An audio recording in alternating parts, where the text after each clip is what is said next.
Itu ada unsur subjektif, ada unsur objektif. Yang disebut dengan unsur-unsur subjektif dalam suatu delik adalah pertama unsur kesengajaan yang dibunyikan secara jelas di dalam pasal, kesengajaan atau ketidaksengajaan atau culpa.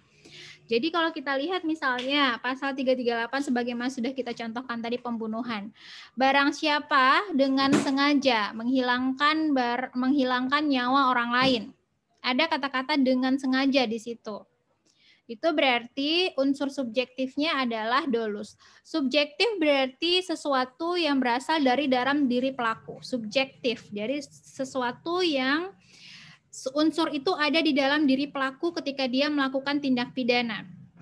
Kesengajaan adalah sesuatu unsur yang berasal dari dalam diri pelaku yang disebutkan secara eksplisit di dalam tindak pidana dalam deliknya. Atau ketidaksengajaan, tadi misalnya barang siapa yang karena kelalaiannya mengakibatkan hilangnya nyawa orang lain. Di situ dijelaskan bahwa untuk dapat dikenakan pasal tersebut, unsur subjektifnya adalah ketidaksengajaan. Jadi orang yang melakukan pembunuhan karena tidak sengaja pun bisa dikenakan sanksi pidana dan harus dibunyikan secara eksplisit seperti itu. Kemudian niat atau maksud pada suatu percobaan atau fogging, misalnya dalam hal seseorang melakukan percobaan. Percobaan dulu deh, coba saya tanya sama Tri Anggi Larasati. Masih ingat tentang percobaan, Tri? Coba mic-nya di-unmute dulu, Tri. Iya, Bu. Ya, masih ingat nggak tentang percobaan? Oh iya, Bu. Tadi pas absen saya reconnecting, Bu. Jadi pas Ibu manggil-manggil nggak bisa sinyal saya tadi, Bu, pas absen. Oh ya, oke. Nanti saya perbaiki absensinya ya. Iya, Bu. Baik, masih ingat tentang percobaan dalam hukum pidana? Enggak, Bu. Enggak. Enggak ingat sama sekali?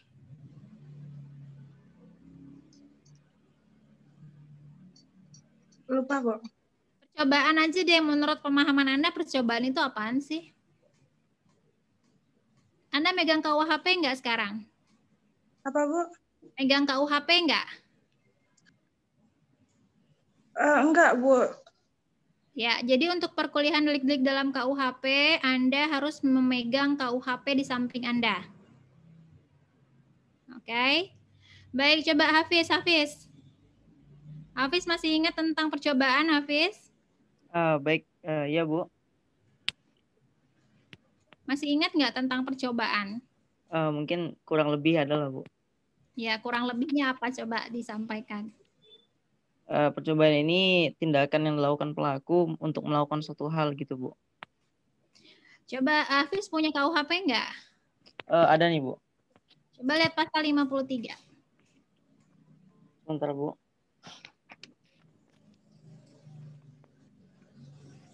Pasal 53. Sebentar Bu. KUHP atau KUHAP Bu? KUHP lah, mana ada percobaan di KUHAP. KUHAP itu kan hukum acara pidana. Ya, baik Bu. Oke. Silakan dibaca pasal 53. Menurut pasal 53 KUHP,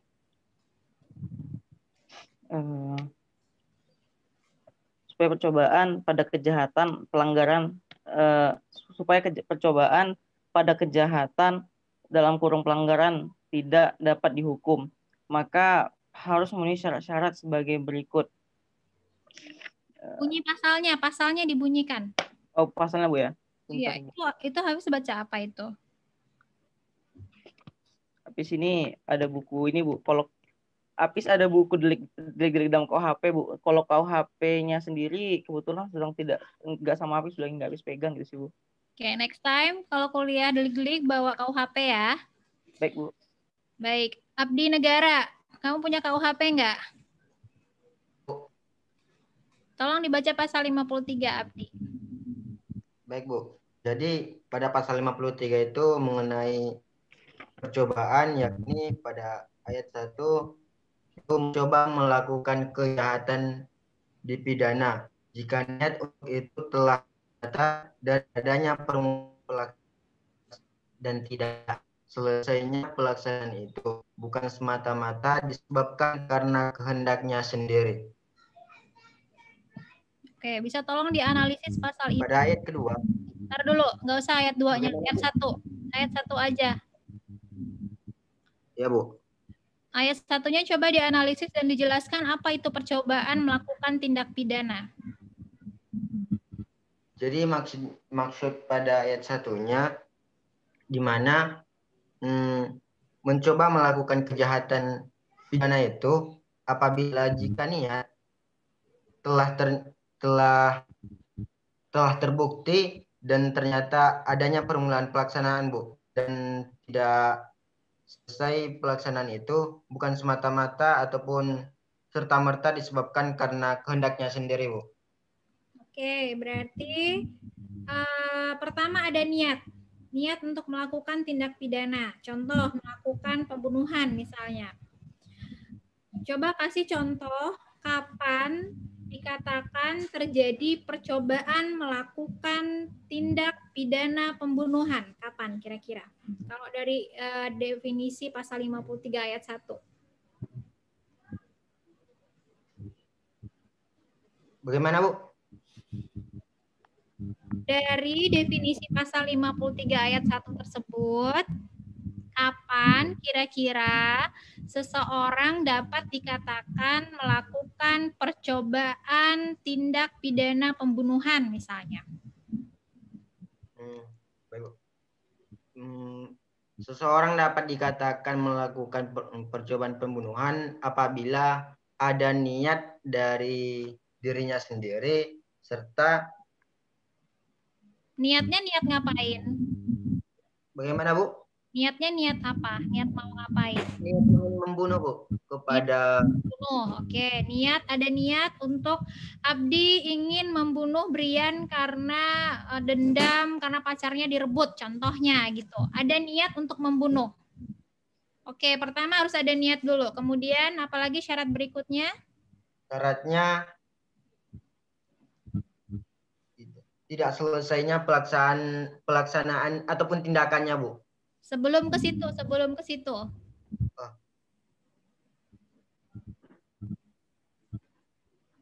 Oh ya, adanya permulaan pelaksanaan. Adanya permulaan pelaksanaan untuk melakukan tindak pidana. Contohnya dalam kasus tadi ingin membunuh Abdi membunuh Brian misalnya. Niat sudah ada, maksud untuk membunuh sudah ada. Kemudian apa pelaksanaan permulaan yang sudah dilakukan oleh Abdi untuk melakukan pembunuhan? Contohnya apa misalnya?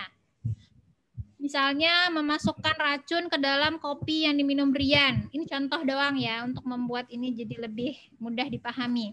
Sudah ada perbuatan memasukkan racun ke dalam kopi. Pertama ngajak Brian minum kopi dulu, terus kemudian memasukkan racun ke kopinya.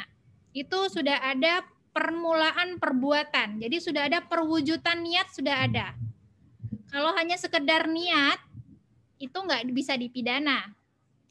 Tapi kalau sudah ada perwujudan dari perwujudan awal dari niat atau maksud yang ada di dalam hati, maka itu sudah bisa dianggap sebagai perbuatan pidana. Kemudian apa katanya? Jadi syarat pertama niat ada, kedua ada perbuatan permulaan untuk mewujudkan niat tersebut, niat untuk melakukan tindak pidana. Yang ketiga apa katanya?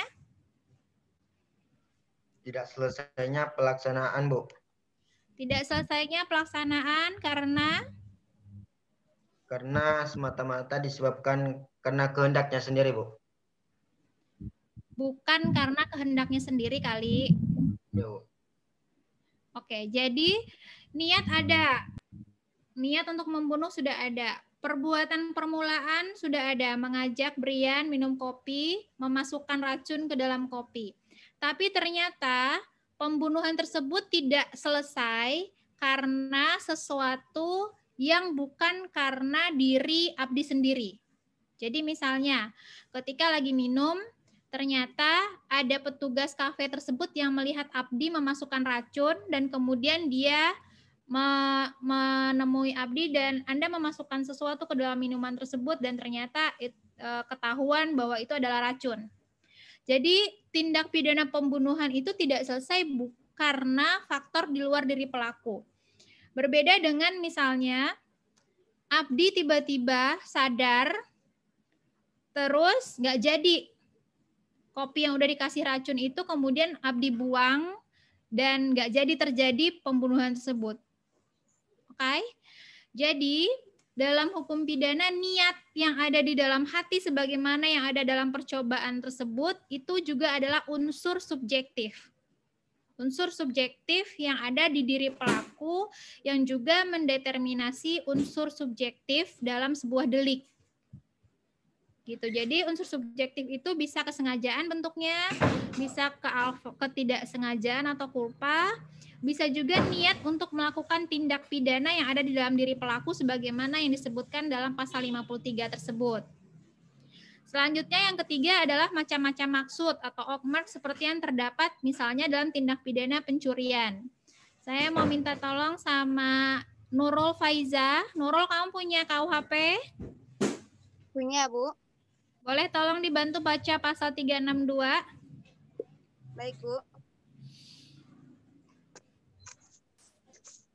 Jadi bunyi pasal 362, barang siapa mengambil barang sesuatu yang seluruhnya atau sebagian kepunyaan orang lain dengan maksud untuk dimiliki secara melawan hukum, diancam karena pencurian dengan pidana penjara paling lama 5 tahun atau pidana denda paling banyak Rp900.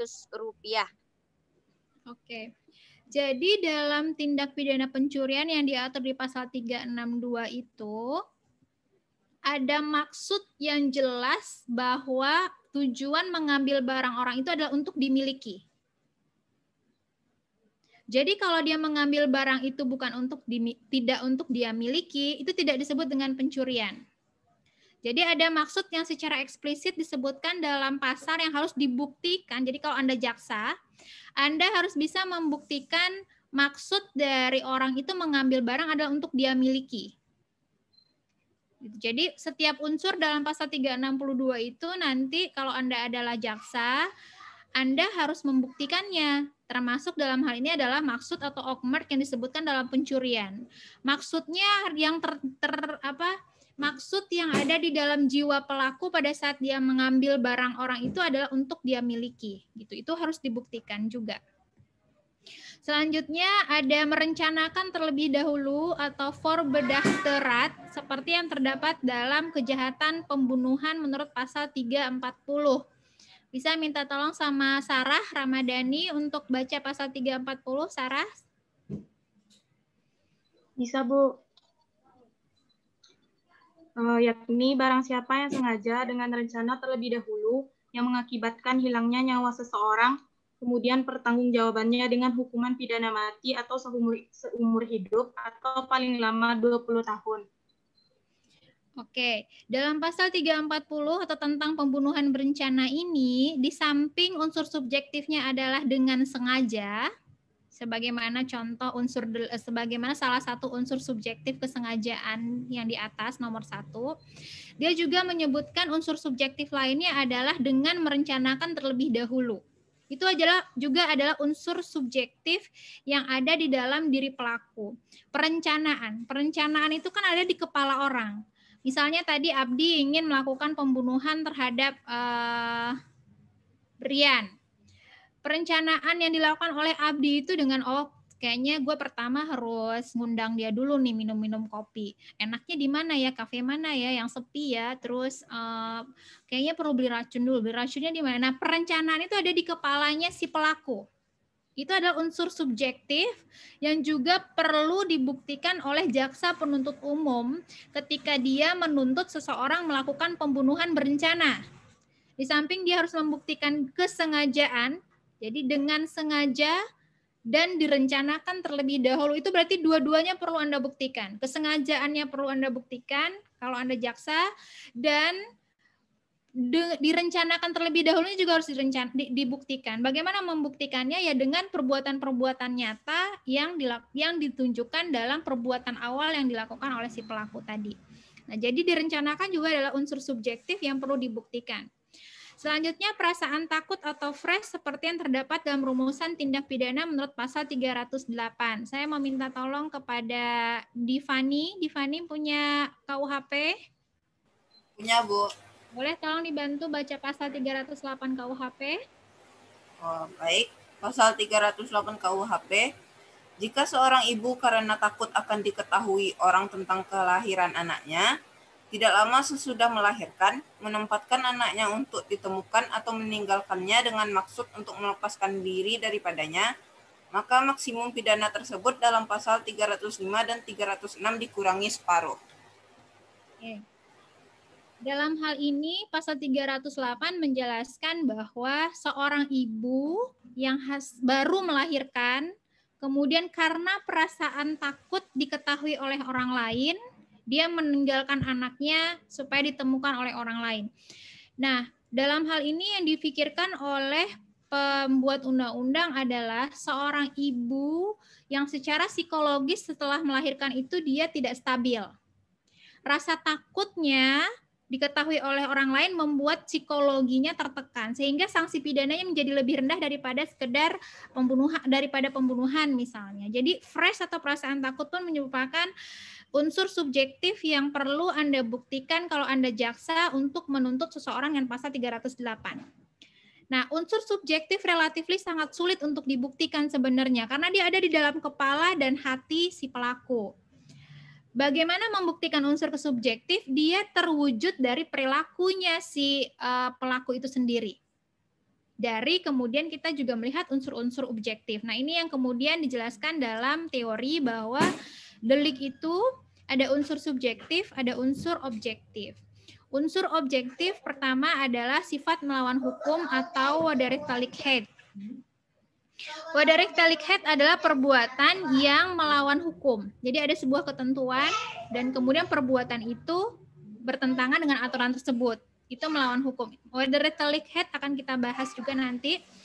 Kemudian kualitas dari si pelaku. Misalnya sebagai seorang pegawai negeri dalam kejahatan jabatan menurut pasal 415 KUHP. Kalau itu kan jelas, tadi misalnya seorang ibu, itu adalah sesuatu yang ada di luar diri pelaku yang bisa dibuktikan. Atau pejabat itu kan bisa dibuktikan dengan ya ini ada SK-nya untuk diangkat sebagai pejabat. Jadi ada kualitas-kualitas tertentu dari subjek yang juga perlu dibuktikan oleh jaksa penuntut umum ketika dia mendakwakan sebuah pasal kepada seseorang. Kemudian kausalitas, yaitu hubungan antara suatu tindakan sebagai penyebab dari suatu kenyataan sebagai akibat. Misalnya,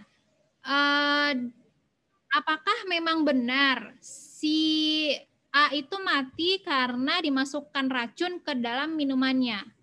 Jangan-jangan dia mati karena pas dibawa ke rumah sakit dokternya salah ngasih obat. Gitu. Jadi hubungan kausalitas terkait dengan pembunuhan, hubungan kausalitas itu sangat penting. Kenapa? Karena timbulnya akibat harus karena penyebab yang jelas. Jadi nggak bisa orang dituntut karena pembunuhan kalau bukan dia yang menyebabkan kematian pada diri si korban tersebut. Itu kira-kira. Unsur wadarik telik selalu dianggap sebagai syarat dalam setiap rumusan delik sekalipun pembentuk undang-undang tidak menyatakannya dengan tegas sebagai salah satu unsur dari delik yang bersangkutan. Jadi unsur melawan hukum itu sudah harus dianggap ada meskipun tidak dibunyikan secara eksplisit. Sama dengan unsur kesalahan. Dia harus selalu dianggap ada meskipun tidak dibunyikan secara eksplisit. Jadi kalau tidak dibunyikan, kadang-kadang ada pasal yang tidak dibunyikan barang siapa dengan sengaja. Kadang-kadang tidak ada dengan sengajanya. Ketiadaan dengan sengaja atau karena kelalaiannya tidak berarti jaksa menghilangkan kewajibannya untuk membuktikan kesalahan dari pelaku. Kesalahan itu kan bisa dolus, bisa culpa, bisa sengaja, bisa lalai. Unsur itu harus tetap Anda buktikan di hadapan hakim bahwa si pelaku ini melakukan perbuatan tersebut either dengan sengaja atau dengan culpa, meskipun pasal tersebut tidak secara eksplisit membunyikannya sebagai unsur pasal. Begitu juga wadarik telik atau perbuatan melawan hukum. Jadi pada prinsipnya harus dibuktikan meskipun tidak dibunyikan secara eksplisit di dalam unsur pasal. Oke, kalau kita lihat jenis-jenis tindak pidana atau jenis-jenis delik, itu bisa dikategorisasikan menjadi ada yang namanya kejahatan, Rechtsdelikten, ada yang disebut dengan pelanggaran, Wetdelikten. Ada yang disebut dengan delik formil, ada yang disebut dengan delik material, ada yang disebut dengan delik komisi, ada delik omisi, ada delik dengan kesengajaan, ada delik kealpaan, ada delik tunggal, ada delik gabungan, ada delik aduan dan delik bukan aduan atau delik biasa, ada delik biasa atau delik sederhana, dan ada delik yang dikualifikasi. Kita lihat satu-satu ya. Pertama, kejahatan dan pelanggaran. Kejahatan dan pelanggaran secara filosofis itu sebenarnya yang pasti kejahatan itu lebih berat daripada pelanggaran. Jadi kalau kita lihat dalam KUHP, coba Anda lihat buku 2 judulnya apa? KUHP itu kan ada buku 1, buku 2, buku 3. Buku 1 itu ketentuan umum. Itu Anda pelajari di hukum pidana. Buku 2, buku 3 itu Anda pelajari di delik-delik dalam KUHP. Buku 2 itu isinya apa? Tentang apa? Babnya, bukunya tentang apa? Kejahatan, Bu. Tentang kejahatan. Buku 3 isinya tentang apa? Pelanggaran, Bu. Pelanggaran. Nah, jadi dalam KUHP kita, dia ada 3 buku. Buku 1 itu bicara tentang ketentuan umum. Anda belajar ini di pelajaran hukum pidana. Tentang asas-asas dalam hukum pidana, asas legalitas, teritorial, nasionalitas aktif, nasionalitas pasif.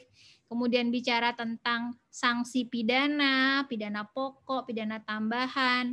Kemudian bicara tentang percobaan, bicara tentang penyertaan, bicara tentang pertanggungjawaban pidana. Sedangkan buku 2 dan buku 3 itu Anda pelajari dalam delik-delik dalam KUHP. Buku 2 bicara tentang kejahatan, buku 3 bicara tentang pelanggaran. Nah, apa itu yang mendeterminasi suatu perbuatan dianggap sebagai kejahatan dan apa yang mendeterminasi dia sebagai pelanggaran? Secara filosofis, kalau Anda belajar dalam pengantar ilmu hukum, ada perbuatan-perbuatan yang disebut dengan mala ipse, ada perbuatan-perbuatan yang disebut dengan mala prohibita. Mala inse ada perbuatan yang sejak awal telah dirasakan sebagai suatu ketidakadilan karena bertentangan dengan kaidah-kaidah dalam masyarakat sebelum ditetapkan dalam undang-undang sebagai perbuatan pidana. Rechtsdelikten, kejahatan atau misdrift. Jadi dia sebenarnya dari perbuatan itu sendiri udah sifatnya jahat gitu. Membunuh, agama manapun bilang membunuh itu nggak boleh. Masyarakat manapun bilang membunuh itu nggak boleh. Memperkosa, dari latar belakang manapun orang melihatnya memperkosa itu tidak boleh. Jadi mala inse adalah dari sifatnya memang dia adalah jahat. Sedangkan mala prohibita adalah perbuatan-perbuatan yang ditetapkan oleh undang-undang sebagai ketidakadilan atau Wetdelikten, pelanggaran atau overtrading. Jadi mala prohibita itu dia menjadi tindak pidana karena undang-undang menyatakan dia sebagai tindak pidana. Misalnya, nggak pakai seat belt. Nggak pakai seat belt itu kan nggak kayak membunuh atau memperkosa yang jahat karena sifat perbuatannya jahat. Nggak pakai seat belt itu diatur sebagai tindak pidana adalah untuk menjamin keselamatan dari warga negara. Jadi tidak pakai seat belt itu adalah mala prohibita yang sebenarnya dia menjadi tindak pidana bukan karena nature dari perbuatannya jahat, tapi karena undang-undang memproklamirkan dia sebagai perbuatan tindak pidana. Gitu. Jadi mala inse adalah perbuatan-perbuatan yang secara nature-nya dia memang jahat, sedangkan mala prohibita adalah perbuatan-perbuatan yang sebenarnya tidak jahat tapi kemudian dinyatakan oleh undang-undang sebagai tindak pidana untuk menjamin ketertiban dalam masyarakat. Nah, kejahatan itu udah lebih berbahaya bila dibandingkan dengan pelanggaran. Dia sangat berpengaruh pada sanksi pidana yang diancamkan. Jadi kejahatan pasti sanksinya lebih berat daripada pelanggaran. Dan percobaan untuk melakukan kejahatan itu maksimum ancaman pidananya dikurangi 1/3, sedangkan percobaan untuk melakukan pelanggaran tidak dapat diancam dengan pidana. Jadi itu menurut pasal 53 dan pasal 54.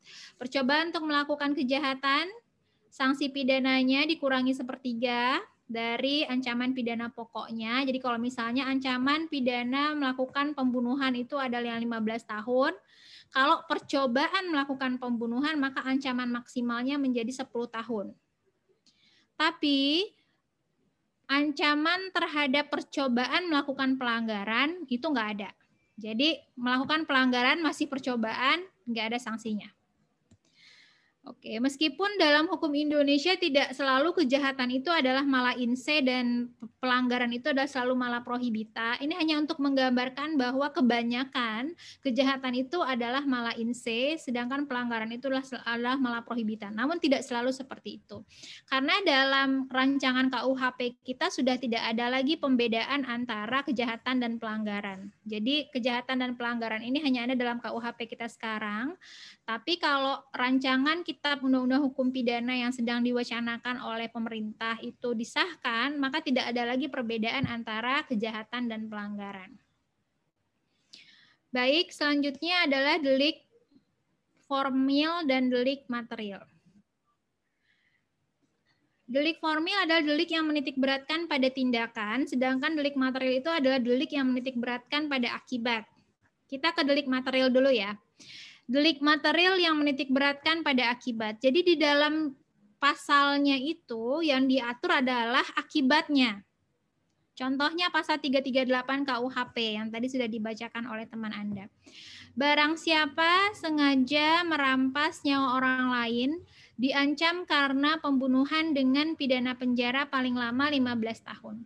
Yang diatur dalam pasal 338 ini adalah merampas nyawa orang lain. Nggak disebutkan caranya seperti apa. Yang diatur adalah akibatnya. Nyawa orang jadi hilang. Terserah Anda mau melakukannya dengan mencekik. Anda melakukannya dengan menembak. Anda melakukan pembunuhan itu dengan meracun. Dengan membekap pakai bantal. Dengan mengikat leher di talinya. Terserah caranya gimana. Yang diatur oleh pasal 338 adalah akibat yang ditimbulkan dari perbuatan tersebut. Itu disebut dengan delik material. Jadi yang diaturnya adalah akibat dari perbuatan tersebut. Sehingga yang harus Anda buktikan adalah akibatnya, bahwa memang ada nyawa orang lain yang hilang di dalam hal ini. Sedangkan dalam delik formil, delik yang menitikberatkan pada tindakan atau perbuatannya. Jadi pasal yang mengatur tentang pencurian misalnya. Tadi juga sudah dibacakan. Barang siapa mengambil barang sesuatu yang seluruhnya atau sebagian kepunyaan orang lain dengan maksud dimiliki secara melawan hukum.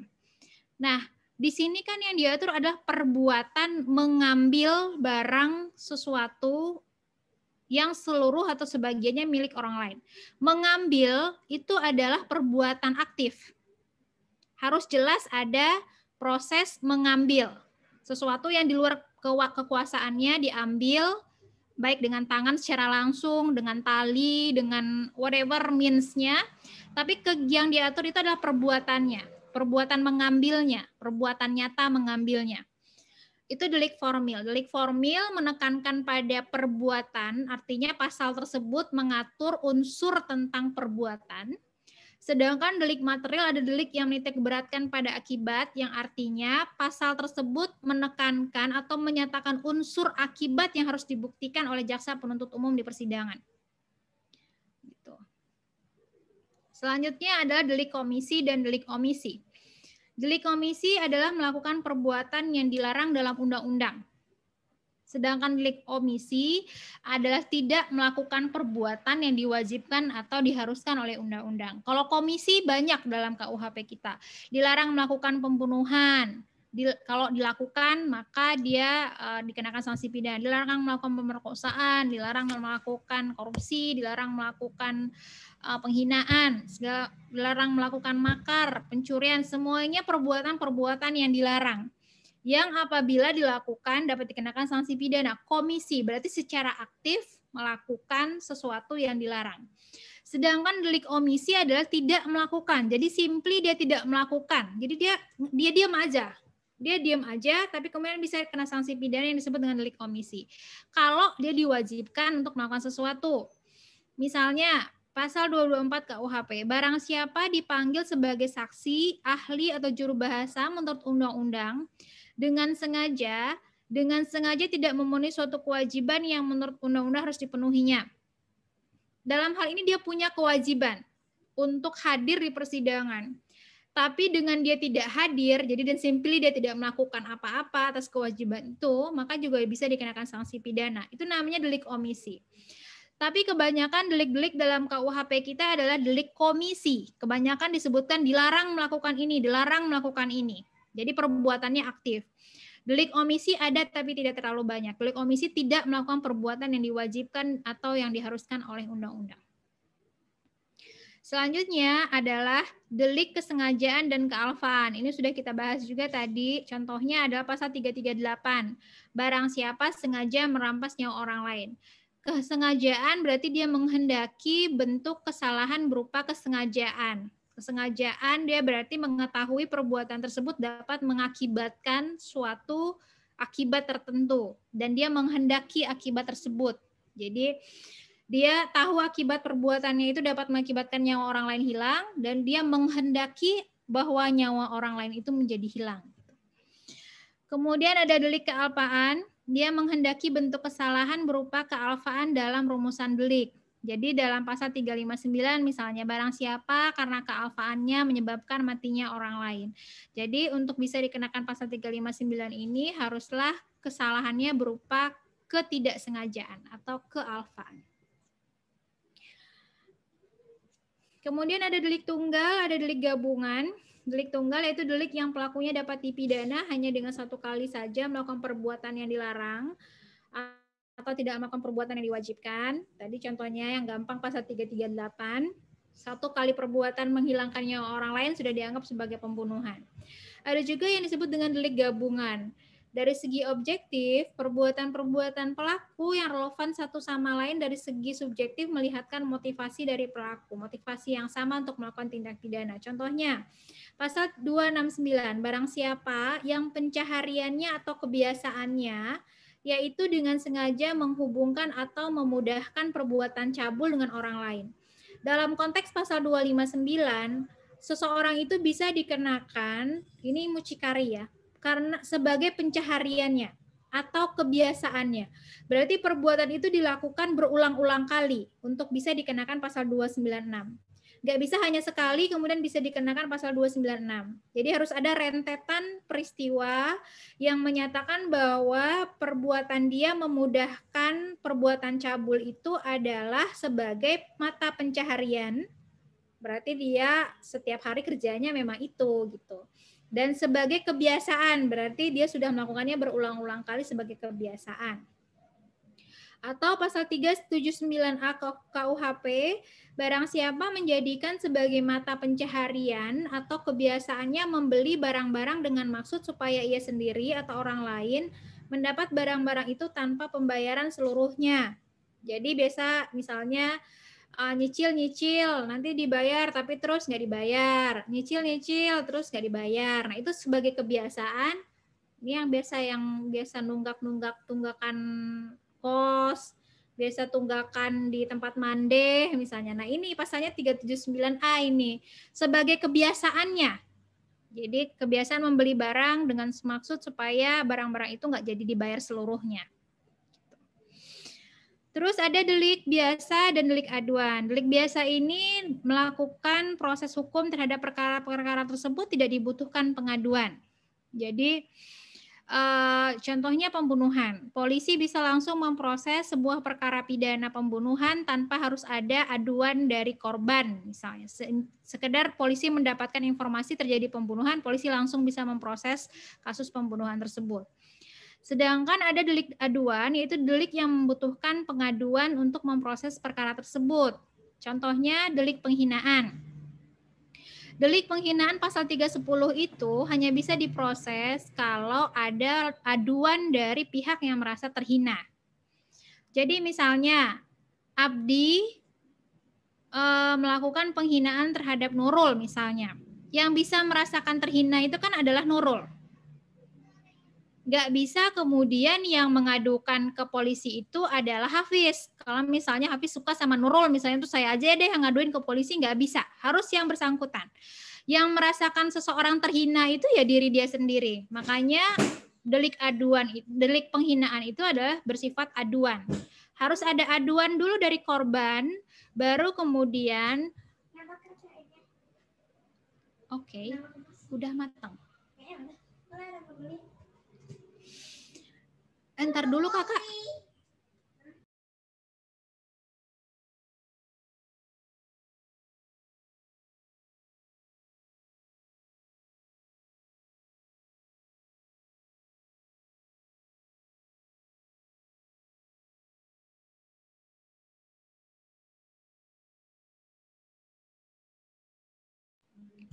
Sorry ya. Oke, delik aduan atau pencurian dalam keluarga. Siapa yang pernah mencuri uang orang tuanya? Coba yang muka agak bandel ya, siapa? Nggak tega saya. Faradina, Bu. Nggak tega saya menyebutkan namanya. Soalnya bukan saya, Bu. Bukan ya, soalnya mukanya baik-baik. Oke. Nah, pada prinsipnya anak mencuri uang bapaknya itu nggak bisa diproses oleh polisi kecuali ada laporan dari orang tuanya. Gitu. Jadi kalau misalnya orang tua Anda tahu Anda mencuri, tapi kemudian tidak dilaporkan kepada polisi, polisi nggak bisa memprosesnya. Berbeda dengan pencurian biasa. Sekedar polisi mendapat informasi bahwa terjadi pencurian, polisi bisa langsung memproses tindak pidana tersebut. Atau delik perzinahan. Delik perzinahan juga adalah delik aduan yang merupakan pengaduan dari pasangan sah. Jadi delik perzinahan itu kan disebutkan bahwa hubungan seksual yang dilakukan oleh seseorang yang di luar yang salah satu pihaknya terikat dalam pernikahan yang sah.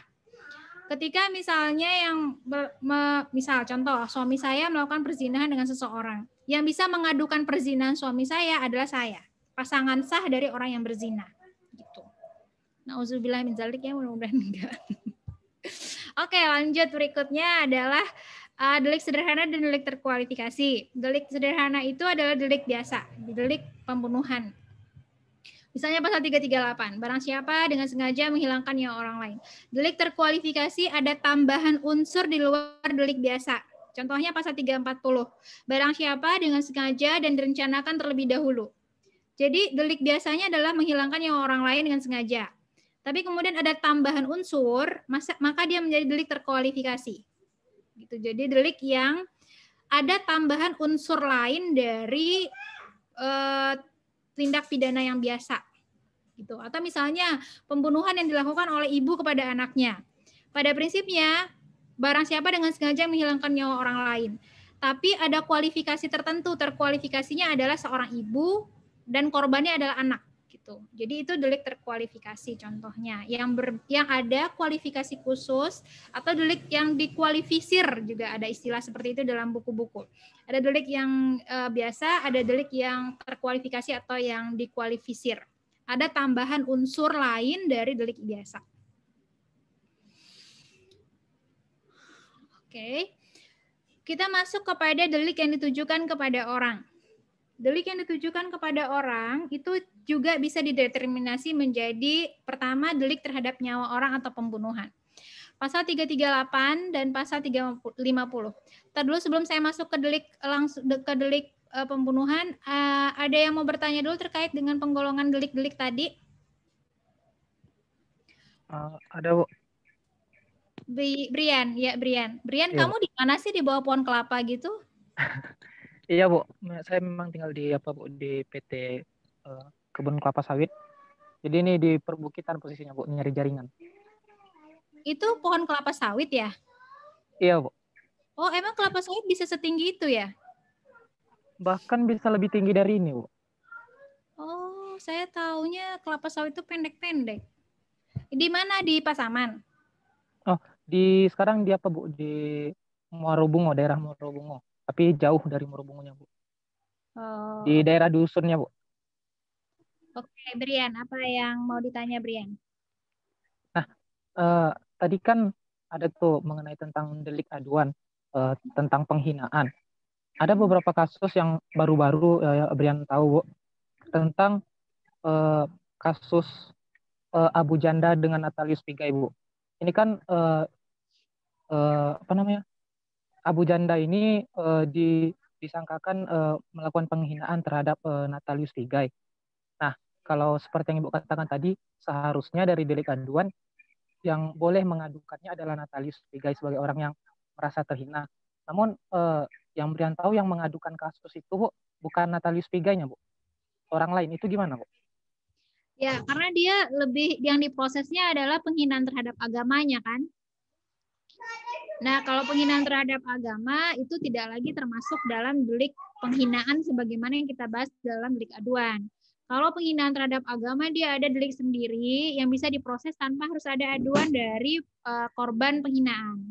Jadi penghinaan sifatnya subjektif bisa dirasakan hanya oleh korban. Tapi kalau delik penistaan agama itu adalah delik sendiri yang tidak bersifat aduan. Gitu. Tapi kalau yang mau diproses adalah delik penghinaannya, yang memproses haruslah korban. Tapi kalau delik penghinaan terhadap agama atau penistaan agama itu adalah delik yang berbeda. Nanti akan kita bahas juga itu. Oke, Brian? Oke, Bu. Oke, thank you for the question. Memberikan wawasan juga buat kita terkait dengan kasus Abu Janda. Heboh banget sih Abu Janda itu ya. Oke, delik terhadap nyawa orang atau pembunuhan diaturnya di pasal 338. Jadi kalau delik terhadap orang itu ada delik terhadap nyawa. Nyawa itu berarti nyawa orang. Jadi pasti pembunuhan. Kemudian ada delik terhadap tubuh. Tubuh berarti secara fisiknya itu bisa berbentuk penganiayaan atau juga delik terhadap kehormatan orang. Kalau kehormatan itu berarti adalah sesuatu yang ada di dalam dirinya yang dijaga oleh seseorang dengan sebaik-baiknya. Dan ketika kehormatan itu direndahkan oleh orang lain, maka dia disebut dengan delik penghinaan. Delik terhadap kehormatan orang. Kemudian ada delik terhadap kesusilaan. Delik terhadap kesusilaan itu adalah delik terhadap kesopanan yang berlaku dalam masyarakat. Kita lihat delik terhadap orang, yang mana dalam hal ini adalah terkait dengan nyawa orang. Itu diaturnya di pasal 338 sampai 350. Jadi banyak sekali gradasi dari pembunuhan itu. Ada berapa pasal itu? Coba yang pintar matematika. Ada 12 pasal. Oke. Kita lihat pasal 338.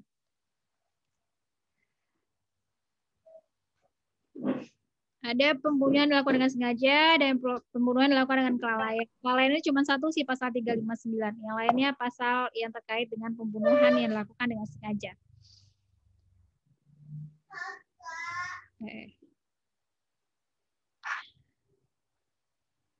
Kejahatan terhadap nyawa atas dasar objeknya. Kejahatan terhadap nyawa orang pada umumnya diatur di pasal 338, 339, 340, 344, 345.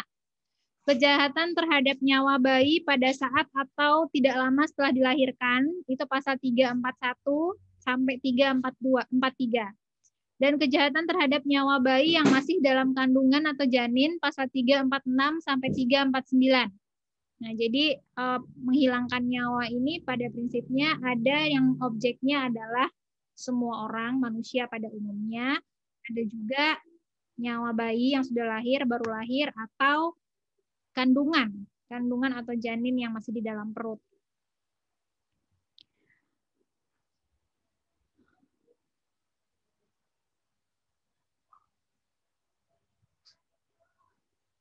Oke, kalau kita uraikan lagi, pada prinsipnya pembahasan tentang pembunuhan itu ada pembunuhan biasa atau dutslah, itu diatur pada pasal 338 KUHP.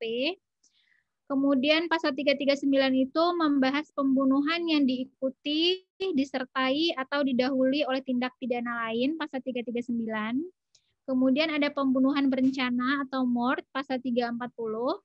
Pembunuhan bayi, ada pembunuhan bayi biasa, ada pembunuhan bayi yang direncanakan, pasal 341 dan 342. Kemudian ada pembunuhan atas permintaan korban atau eutanasia pasal 344 KUHP. Ada penganjuran dan pertolongan pada bunuh diri pasal 345. Dan yang terakhir adalah pengguguran dan pembunuhan kandungan pasal 346 sampai 349 KUHP. Nah, jadi yang ribut-ribut masalah RUU PKS misalnya sebenarnya pelarangan terkait dengan aborsi itu sudah ada dalam KUHP. Pernyataan dalam RUU PKS yang menyatakan bahwa aborsi yang dilakukan dengan pemaksaan itu adalah tindak pidana, itu hanya untuk menekankan pemaksaannya saja. Apakah kemudian itu berartinya aborsi dengan kehendak itu diperbolehkan? Nggak boleh, karena KUHP sudah melarangnya. Gitu. Jadi kita nggak bisa membaca pasal dalam sebuah ketentuan undang-undang itu sebaliknya. Yang dibaca adalah apa yang tertulis. Kan KUHP itu asasnya legalitas. Lex serta, lex scripta. Lex stricta. Harus strict, harus jelas apa yang tertulis. Jadi kalau misalnya dalam Undang-Undang Perlindungan Anak misalnya, kan ada dilarang melakukan pemerkosaan terhadap anak. Apakah kemudian ketika kita membaca pasal itu berarti memperkosa orang dewasa boleh dong? Ya nggak gitu juga, karena kita membaca ketentuan hukum pidana tidak seperti itu. Kita tidak membaca yang sebaliknya, tapi yang kita baca adalah apa yang tertulis di situ. Gitu. Sama juga dengan kayak misalnya melakukan hubungan yang dipaksakan. Jadi kalau dengan ada persetujuan boleh dong, berarti memperbolehkan hubungan bebas dong gitu. Enggak begitu kita membaca ketentuan KUHP, ketentuan peraturan undang-undang pidana. Apa yang tertulis itu artinya, bukan sebaliknya yang dicari artinya. Jadi ketika teman-teman BEM UNAN melakukan penolakan terhadap RUU PKS itu saya sangat menyayangkan sebenarnya, karena kekerasan seksual di Indonesia ini sudah sangat-sangat mengkhawatirkan. Justru tidak ada aturan yang jelas terkait dengan itu, memberikan kesempatan bagi kekerasan seksual itu semakin merajalela. Kemudian apa lagi? Oke, udah ya. Selanjutnya kita masuk ke pasal 338. Tadi sudah dibacakan pasal 338, pada prinsipnya unsur objektifnya adalah menghilangkan nyawa orang lain. Unsur objektif berarti sesuatu yang bisa dengan mudah dibuktikan oleh jaksa penuntut umum. Ada orang mati, keterangan mati bisa diperoleh dari dokter. Jadi nggak bisa kan kalau misalnya jaksa menyatakan orang ini mati tapi nggak ada keterangan dokternya. Pasti harus ada keterangan dokter. Kemudian objeknya adalah nyawa orang lain. Nyawa orang lain ya berarti orang itu mati, gitu. Sesuatu yang bisa dibuktikan. Unsur subjektifnya adalah kesengajaan. Ini adalah salah satu pasal yang sangat simpel, yang mana unsur subjektifnya juga dibunyikan secara jelas. Kesengajaan berarti harus ada niat di dalam diri pelaku, dan niat tersebut adalah untuk menimbulkan maksud yang dia tahu akibatnya. Gitu. Jadi dia punya niat, dia tahu bahwa dengan dia menodongkan pisau ke dada orang itu dia akan mati, dan dia menghendaki orang itu mati, itu adalah niat dengan kesengajaan tadi. Dan syarat yang harus dipenuhi adanya wujud perbuatan, jadi ada wujud perbuatan untuk misalnya menembak, akibatnya kematian, dan ada hubungan sebab akibat. Hubungan sebab akibat ini penting karena dia ada delik material. Delik material mengatur akibat. Akibat itu muncul harus karena penyebab yang dilakukan oleh si pelaku. Jadi si A mati karena memang ditembak oleh si B, bukan karena hal-hal lain di luar dari pelaku. Misalnya gini, ada sebuah kasus. Si A ini dia adalah pelajar yang mengendarai motor. Ketika dia mengendarai motor, yang tertabrak itu sebenarnya hanya kaki. Dia pelan, dan yang tertabrak itu hanya kaki. Tapi ternyata si B ini dia punya penyakit yang kemudian ketika dia somehow dia terkejut dan kemudian dia meninggal. Dalam putusan tersebut dinyatakan oleh hakim bahwa dia tidak bersalah melakukan pembunuhan karena dia berjalan sangat pelan, dan yang tergilas itu hanya kaki, sebenarnya nggak tergilas, hanya kena sedikit, tersenggol sedikit. Tapi penyebab dia mati adalah penyakit lain yang ada di dalam diri korban yang tidak ada kaitannya dengan si pengendara motor itu. Sehingga akhirnya dia dibebaskan dari tuduhan pembunuhan. Karena dalam pembunuhan jaksa harus membuktikan sebab akibat, kausalitas dari akibat yang timbul. Jadi akibat itu timbul harus dari penyebab yang ditimbulkan oleh si pelaku. Terkait dengan sebab akibat ini, hubungan kausalitas atau Kausalitätslehre ini pada dalam delik material itu sangat penting. Karena dia menjelaskan secara spesifik akibat itu harus timbul, yaitu timbulnya karena perbuatan itu. Penganiayaan biasa misalnya, karena dia berpengaruh juga terhadap sanksi yang ditimbulkan. Maksudnya gini, kalau misalnya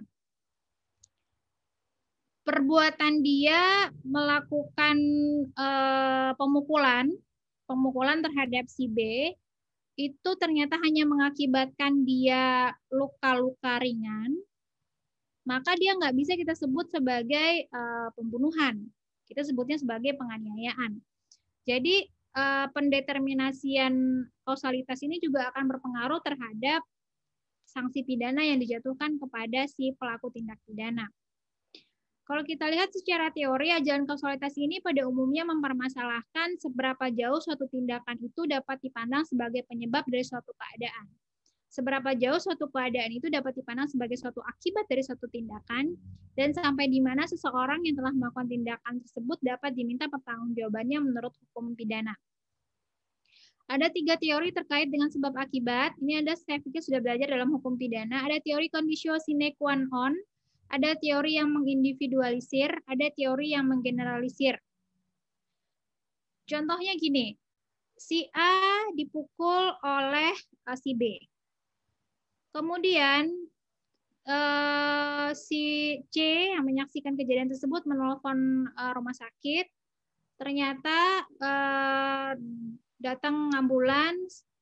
Di dalam perjalanan ternyata supirnya ini ngantuk karena dia semalam nonton bola, terus dia menabrak pohon, dan kemudian karena dia menabrak pohon, akhirnya datang ambulans lain untuk menyelamatkan si korban pemukulan ini, dibawa ke rumah sakit. Di rumah sakit ternyata dia ditelantarkan oleh perawat, lama nunggu, sehingga dia kehabisan darah banyak. Dan setelah itu datang dokter, ternyata dokternya salah ngasih obat, terus dia mati. Dari rentetan kejadian itu, siapa yang mengakibatkan kematian terhadap si B? Apakah si A yang memukul? Apakah si supir ambulans yang ngantuk dan menabrak pohon? Ataukah perawat yang membiarkan si korban ini terlalu lama sehingga kehilangan darah? Ataukah si dokter yang salah ngasih obat sampai dia mati? Nah, teori sebab akibat ini akan menjawab siapa pelakunya. Pertama, kalau menurut teori conditio sine qua non. Teori ini dikemukakan oleh Van Bury melalui teori ekuivalensi. Dia menyatakan bahwa tiap syarat itu adalah penyebab, dan semua syarat itu memiliki nilai yang sama, karena apabila satu syarat itu tidak ada, maka akan menimbulkan akibat yang berbeda. Nah, kalau menurut Van Bury, ini sebenarnya bukan teori hukum, tapi dia adalah teori fisika, sebenarnya dia ahli fisika. Dia bilang, untuk timbulnya akibat si B mati, itu haruslah terjadi rentetan kejadian dulu. Karena si B itu nggak bisa mati kalau dia nggak dipukul. Kemudian dia juga nggak mati kalau misalnya si supir itu nggak nabrak pohon. Dia juga nggak mati kalau sinus. Jadi semua orang menurut Van Bury itu terlibat dalam timbulnya akibat kematian si B. Namun kemudian dalam konteks hukum, Van Hemel menyatakan dia membatasi hanya syarat-syarat pada subjeknya terdapat kesalahan, kata dia. Hanya pada subjek yang punya kesalahan yang dapat dipertanggungjawabkan. Kesalahan berarti ada unsur kesengajaan atau unsur kelalaian. Tuh. Kemudian ada teori yang mengindividualisir, membedakan antara syarat dan penyebab. Jadi kalau Van Bury bilang semua syarat adalah penyebab, kalau kata teori yang mengindividualisir, ada perbedaan loh antara syarat dengan penyebab katanya. Tidak semua syarat itu adalah penyebab, karena penyebab itu adalah syarat yang paling dominan berperan atau paling menentukan bagi timbulnya suatu akibat yang dilarang. Sedangkan yang lain itu hanya dinilai semata-mata sebagai syarat belaka. Jadi kematian si B itu sebenarnya ya tergantung hasil visum dokter. Hasil visumnya dia matinya kenapa? Apa karena dia kekurangan darah? Apa karena dia keracunan? Atau karena memang alat-alat vitalnya sudah dipukul sehingga dia mati, kegagalan organ di dalam tubuhnya. Nah, jadi berdasarkan visum itulah kemudian bisa dideterminasi sebenarnya mana syarat yang paling dominan. Syarat yang paling dominan itulah yang kemudian bisa disebut sebagai penyebab. Siapa yang menimbulkan penyebab, dialah yang dapat dipertanggungjawabkan. Itu kata teori yang mengindividualisir. Selanjutnya ada teori yang menggeneralisir atau adequate, teori yang adequate. Teori adequate dalam sebab akibat. Faktor yang layak disebut sebagai penyebab dari suatu peristiwa yang terjadi adalah keadaan-keadaan yang pada umumnya dapat diketahui oleh setiap manusia normal pada saat suatu tindakan itu dilakukan. Bahwa tindakan itu dapat menimbulkan suatu akibat tertentu.